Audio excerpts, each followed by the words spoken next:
महत्वपूर्ण आणि परमपूज्य जगद्गुरु शंकराचार्य श्री ज्ञानोबा भारती स्वामीजी हे कोल्हापूरचे कबीर पीठाचे पीठाधीश्वर आहेत. कबीर पीठ हे भारतातील धर्मपीठापैकी एक मानले जाते. अशा महान व्यक्तींचं आपल्याला दर्शन होत आहे आणि त्यांचं मौलिक मार्गदर्शनही आपल्याला मिळणार आहे. एक गोष्ट झाली. दुसरी गोष्ट असताना फुलाची पाकळी आपल्याकडून जे काय असेल ते शक्य मार्गाने परमपुरुषम काय असेल ते इथं अर्पण करायचं आहे. रिक्त हस्ताने कुणीही शक्यतो दर्शन घ्यायचं नाही. ठीक आहे. महाराजांना विनंती करतो या 2 दिवसामध्ये या अतिशय उत्साहाच्या आणि आनंदाच्या वातावरणामध्ये या छोट्याशा गावामध्ये सुद्धा हा कार्यक्रम भक्तिमय वातावरणामध्ये संपन्न झालाय आणि याचबरोबर आपल्या शुभ हस्ते कलशारोहणी मूर्ती प्राण प्रतिष्ठा हा योग हा दुर्गसंकरा योग आहे. प्रत्येक गावामध्ये मूर्ती प्राणप्रतिष्ठा होत असते, कलशारोहणाचा कार्यक्रम होत असतो. पण आपल्या गावच्या इच्छेनुसार किंवा आपल्या गावच्या ह्याच्यानुसार विनंतीनुसार महाराजांच्या शुभ हस्ते हा कार्यक्रम होतो ना भविष्यात कधी आपण विषय डोक्यात सुद्धा आणला नसेल पण पुढे काही घडणार पण नाही घडणार नाही अशा परम सोनेरी दिवस वाडीच्या इतिहासामध्ये म्हणलं तर ते वाईट ठरणार नाही. अतिशय गणपतीची लहानपणापासून एवढी उपासना केली की तो साक्षात गणपती बनला आणि त्यामुळं त्यानं गणपतीनं त्याला पहिलं तुला काय पाहिजे रे मान तर तुम्हाला म्हणाला मला बाकी काही नको जिथं जिथं तुमचं नाव असेल तिथं तिथं माझं नाव यावं म्हणून गणपती बाप्पा मोरया ते मोरया हे नाव आलं. नंतर तो पुण्यातील राहिला चिंचवडला मोरया गणपती म्हणून गणपती प्रसिद्ध आहे. आपण जेव्हा गेला तर त्या मोरयाचं दर्शन घ्यावं तिथं. ठीक आहे. असं आहे की या गणपतीला जी नावं आहे या नावामध्ये पहिलं नाव सुमुख आहे. त्याचा तोंड चांगला आहे असा. गणपतीचं तोंड खरोखर चांगलं आहे का हो? गणपतीचं तोंड चांगलं आहे का? बघितलं तर लांब तोंड आहे, तुपासारखे कान आहेत, बारके डोळे आहेत. चांगलं म्हणायचं एक तर लक्षण आहे का? दात एक मोडका आहे, एक दात आहे. म्हणजे जे खरी कल्पना आहे कुंड कधी दात पाहिजे, डाळिंब पाहिजे, ओढ पाहिजे असं यातलं एकही लक्षण आहे का? पण तरी सुद्धा त्याला सुमुख म्हटलं गेलेलं आहे.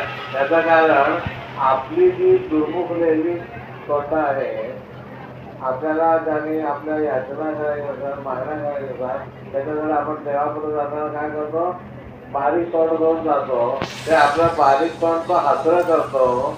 त्या आपल्याला जे पाहिजे त्या गोष्टी देऊन तो हासरं करतो. एवढ्या करता त्याला सुमुख असं म्हटलेलं आहे. वक्रतुंड शब्द काय आहे? ज्याचं तोंड वाकडं आहे तो. पण त्याचं तोंड प्रत्येकाला वाकडं आहे का? नाही. तर त्या यामध्ये असंच हे आहे की याने वक्राने तोंडाने त्याने जो जी वाकडी झालेली तोंड आहे ती तोंड कशानं झालेली आहे? अधर्माच्या आचरणामुळे जी वाकडी झालेली आहे ती धर्म मार्गाला आणतो म्हणून त्याला काय म्हटलेलं आहे? वक्रतुंड असं म्हटलेलं आहे. खरं तर गणपती हे आता अथर्वशीर्ष म्हणतो आपण सगळ्याजण. पण हे अथर्वशीर्ष काय आहे? अथर्व शीर्ष म्हणजे शीर्ष म्हणजे डोकं ज्याचा मनामध्ये डोक्यामध्ये अनेक प्रकारच्या कल्पना सारख्या सुरू आहेत. त्या कल्पना बंद होणं त्याला अथर्वशीर्षाचं म्हणतात. तेवढ्या करतामुळं आपण अथर्वशीर्षाचा पाठ ऐकला पाहिजे. सगळ्यांनी करायचा नाही आहे पण त्याला शक्य आहे तरी करायचा. सौरभ या ठिकाणी आणखीन गणपतीच्या वतीमध्ये सांगत असताना पाषाणकुशधरम देवम एका हातात त्यांनी पाठ धरलेला आहे आणि एका हातामध्ये परशी कुराण धरलेली आहे. कशासाठी आहे? पाठ आणि अंकुश या दोन्ही गोष्टी आपल्यावर ताबा ठेवण्याकरता केलेल्या आहेत. तुमच्या संसाराचा पाठ हा सगळा त्याच्या हातात आहे आणि जी अंकुश जो आहे तो अंकुश याचा कशासाठी आहे? आपण धर्ममार्गानं चालावं येण्यासाठी अंकुश आहे. असा हा गणपती आहे जो आपल्याला धर्माच्या बाहेर नेत नाही.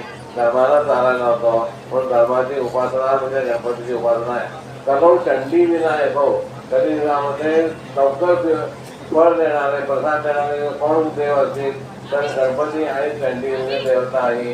या 2 देवता लवकर कोण देणारे आहेत. असा हा गणपती आहे. हा इथं आता विधिवत त्याला इथं आपण आमंत्रण दिलेलं आहे. तो मंत्रालय त्याला इथं स्थापनाही केलेली आहे. याच्या पुढे त्याचं महत्व वाढवायचं असेल तर आपण काय केलं पाहिजे? तर आपण त्याला नित्य स्नान आणि उपचार होतात का, नैवेद्य दाखवायला जातो का, हे सगळं बघितलं पाहिजे.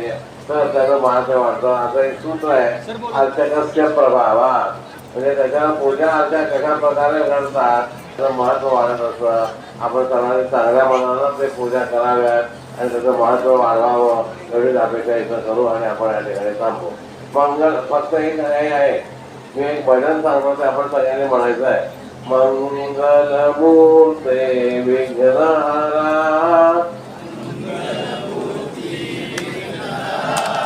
दुरितनाशना कृपाकरा. मंगलमूर्ते विघ्नहरा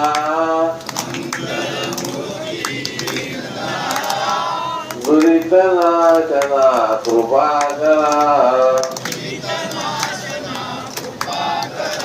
मंगलमूर्ते विघ्नहरा दुरितनाशना कृपाकरा. मंगलमूर्ते विघ्नहरा दुरितनाशना कृपाकरा. मंगलमूर्ते विघ्नहरा दुरितनाशना कृपाकरा.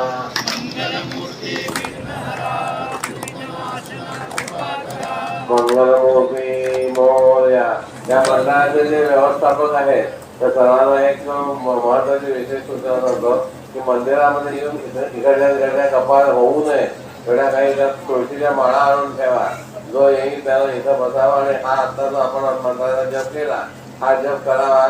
त्याचं घरचं कल्याण होईल, देवाचं देवत्व वाढत जाईल आणि आपल्या सर्वांना शांतीचं कल्याण लाभेल. एवढी अपेक्षा आपण इथं करू आणि थांबू. महाराजांच्या पादुकांचं दर्शन घ्यायचं आहे. महाराजांना स्पर्श कुणी करायचं नाही. रिक्त हस्ते दर्शन घेऊ नका. पूर्ण फळत पडते.